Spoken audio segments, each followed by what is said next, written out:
how I accidentally won a game with a pawn. He takes my pawn that I forgot somehow, which is weird because I didn't see that a while ago. Oh my goodness, that is actually a pawn sacrifice. Go here, that's a fork to the rook and the king. If I don't move I would get lose by time because I don't know what that move does. I take the knight, he takes my rook, and I win a knight. Literally, I have more material now, also useless because I blocked their path. Let's go, folks. We won the game. This is how I sacrificed my pawn accidentally on a fork on the rook and the king. Hello everybody and welcome once again, and we're gonna play educational chess this time, folks. So folks, what are we waiting for? Let's play some chess. So we're gonna analyze the game now, and then we'll move on to the live feed of all the games out there that I played in this game. We got pawn to e4, aggressive move. I'm gonna try to take some center over here with pawn to e4 because I like aggressive lines. He goes pawn to c6, trying to go for a Caro-Can as I think so. I go pawn to d4 as again I try to take some more squares in the center because the more squares you control in the center, the more you control the game. He goes pawn to g6, I go pawn to e5, taking some more space from my opponent's territory because the more pieces that I can get onto his territory, the more possibilities of him being checkmated. He goes queen to a5, such a useless move because I can just cover it with knight to c3, but the best option here is bishop to d2, which develops and attacks the queen. I go knight to c3 instead, just blocks the king from being checked, but also trying to develop over here with my pieces. At least it has some reason to go over there, and plus it can move about even that queen is gone. He goes pawn to e6, I go bishop to d2. If I move my knight, I'm gonna attack the queen automatically. Plus, I develop my bishop, and in the future, I can maybe castle on this side of the board early on in the game. He goes bishop to b4, attacks my knight. That's nothing, because if I attack his bishop right now with like what I just did to his black bishop on b4, then if he takes, I'm gonna take back. He takes back with a queen. Then I'm just gonna take it with a pawn. A knight and a bishop versus a bishop and a queen is unfair for him. Okay, he takes my knight. I take back his bishop, which he took my knight with. And he goes queen to d5 because he's not gonna let the queen be blundered anyway. I mean, 9 points. That's a lot for a bishop. That's plus 3 points. So it's not worth it for him to be taken by a bishop for that queen. So I go knight to f3. And I got here the upper advantage. I have a good structure over here on d4 and e5, and I go here with the protective structure with knight to f4, trying to protect this and also trying to take some more space while this bishop here is still developed. And now, folks, he goes pawn to f5. Another useless move because he cannot push because that's nothing of a move. And I think he would have gone here because he would have attacked my center and destroyed my center because my king is in the center, and that would have exposed my king, which would lead to more possibilities of me being checkmated.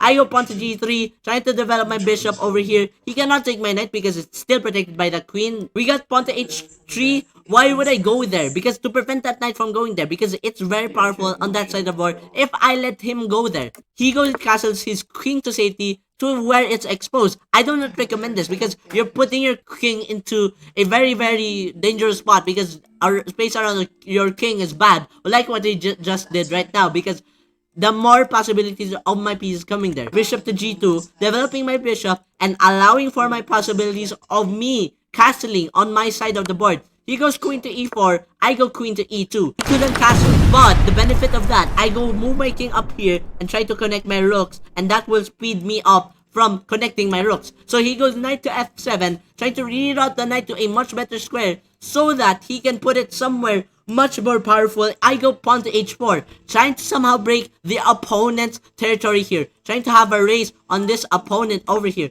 He goes pawn to b6, I go pawn to h5, and now as you can see, I'm attacking his territory. He goes bishop to a6, I go king to d2. We're moving away from the attacks bishop because if I let that bishop there anyway, I'm gonna get my king killed. And then he goes pawn to g5. What a powerful move, because now I cannot take the pawn, and also he's taking more space away from me, and plus near in the future he's gonna push that pawn and explode me right away. I go knight to h2, go away from that attack right now because that threat is too dangerous. He goes bishop to c4, I go rook to g1, trying to regain the control over here, trying to have cannons on this side of the board because I'm putting more pieces there to pressure the king over there, which would lead to more possibilities of checkmating and attacking that king over there. A little bit of a progress here. Knight to f3 on itself is not gonna the zone, but I'm trying to, and now I'm putting more pieces on the king side so that I can attack more pieces on the king side. He goes pawn to b4 and traps my bishop, but that's not trap because I can just take it. And that's a very, very powerful mistake for him because when he takes up with the pawn, then I take up with the pawn, I attack his rook. He should have not made himself be attacked with his rook because now when he moved this rook, I have the advantage here to breach in on this other side so that I can breach and have the chance to this king attack over here on this side of the board. He goes knight to a6. Why did I get bishop to d6? Well, if he takes, I'm gonna take back. I can move my knight over here now because I moved the pawn over here and you cannot cannibalize them. That's illegal. So I moved there. So folks, he goes bishop first instead to d5. I go take his powerful bishop because it's too powerful with these pawn structures over here. He takes with the pawn on d5. I go and take and go in with the knight on e5, and now I have the upper advantage in the situation because I have reached in with my knight and have some more squares to control in on that king, and I can even pair up with it on that king. He goes rook to d8, I go rook to a2, he goes king to g7, I go rook to a1. Why did I double up my rooks? Because if he moves his knight now, I can take the rook, he will take the rook, I will take and win a rook, which is nice. I have a rook up, but if he doesn't move his knight, I'm gonna win a piece anyway because if I take his knight, he takes my rook, I will take his knight, I will have a win, a one knight a piece. I will win a knight. Queen to f6. I don't know what that move does. I take the knight, he takes my rook, and I win a knight. Literally, I have more material now. He goes king to e6, I go rook to a7, he takes my pawn that I forgot somehow, but actually, that's a trap. I didn't know that this was a trap before, and I knew this was a blunder. But as I look completely and focus more in the game, I literally somehow won with this fork over here because I baited him to take the pawn and position it to where the knight can fork.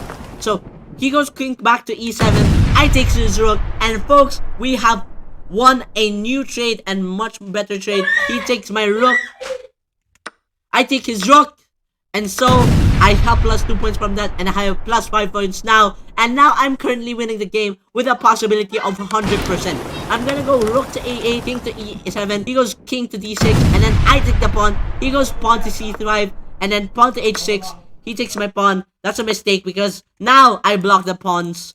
You cannot do anything about it because also you cannot push this pawn and push this pawn and push this pawn because my king is on the way. And now he resigned. And all hope is lost. And m8 is already on the bar here on the computer calculations. And that's how I win this game. I destroyed my opponent with a fork first. With a fork in the last couple of minutes. With a check and taking the rook.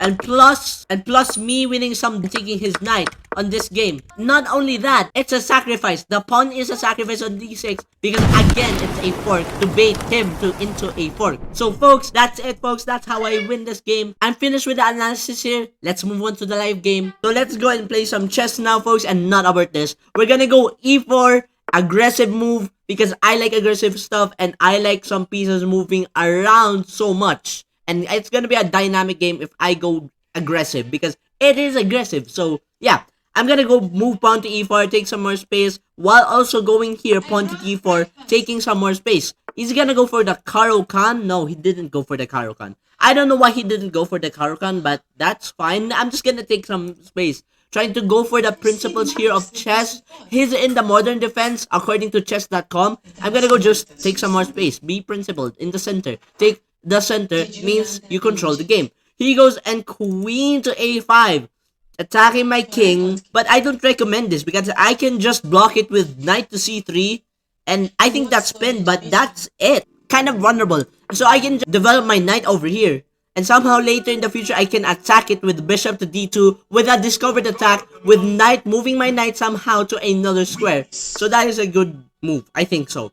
Okay folks, I think I'm gonna go bishop to d2 this time, so that in the near future, he might make a mistake if I go and move my knight somehow, which is a discovered attack. But now he goes bishop to b4, and also this move does developing, so ain't no worries about disadvantages on this one. Developing something while also trying to attack me. What if I attack him right now? He takes, I'm gonna take, he cannot take because of the fact that I'll just take with a pawn. And a bishop for a queen is unfair. So I'm gonna attack him. Because if he takes with the bishop, I'm gonna take with the bishop.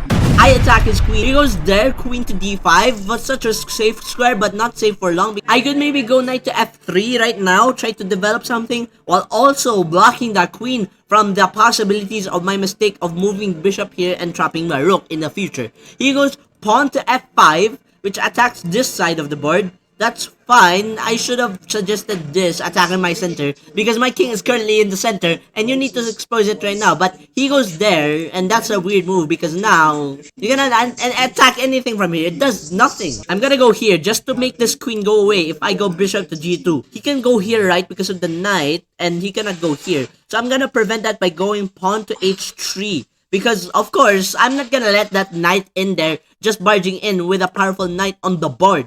I mean, there's no pieces to trade it, and so the only option is to attack it, so I attacked it. Castles to somewhere exposed, but I don't suggest that because it's literally exposed there. I mean, his dark squares are weakened, he has space all around your king. I mean, space all around your king is bad, so what the heck is this move? I'm gonna go bishop to g2 because of the fact that I wanna maybe castle over here. Listen to me, it's not exposing, and plus I have a way to escape my king. He goes there, moves in with his queen. I think that's... Okay, I'm gonna go here. He cannot take this because it's still protected by the queen because I moved the queen over here.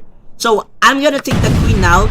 And that trade just happened because I needed to cover my king from the queen using another queen because of the fact that that's the only safe option that I get. I get rid of the aggressive piece in my side of the board. So, folks, let's advance here. Because we want to explode his king, or we can use our pieces to advance. I'm gonna use my pawns because I cannot somehow go over here with my knight. I'm gonna go continue on with this. If he takes, I'm gonna take back with the rook. He checks me, that's fine. Can I just go here so that I can keep my rooks connected? Yes, of course, I can. It's legal, okay? I'm not saying it's a bad move, but it's legal and it's kind of more safe than the other squares that are there. He goes there. I cannot take the pawn yet again because of the knight. I can't move it to anywhere where the rooks are not connected. And if I move it here, that will make the rook have not a file actually. So this knight is kind of a liability. But maybe soon it will not be because I'm gonna go here. Rook to g1. And now I'm gonna try to take some of the opponent's pieces here and expose his king. Okay folks, I'm gonna go here instead. Because if he pushes, I can move my bishop here. And I have more chances of that pieces winning here because I open up my bishop to his king, which would maybe lead in the future some attacks.